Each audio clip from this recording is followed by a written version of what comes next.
Зарим нь цэцэг авснаа мартаад камераараа шууд л байлдаж эхэлнэ шүү дээ. Цэцгээ хатхаас өмнө сошиалдоо оруулж амжих нь тэдний гол зорилго.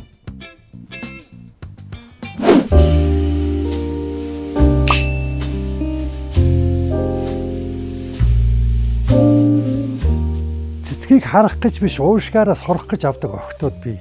Тэдний хувьд үнэр нь хамгийн том билэг юм аа.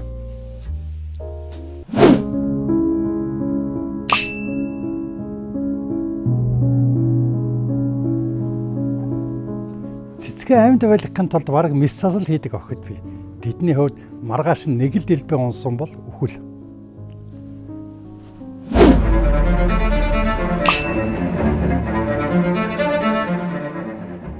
Цэцэг бол зүгээр ургамал биш. Тэдний хувьд бол нууц код. Өнгөрийг нь тайлж унших гэж тэд биднээсээ ч илүү зов.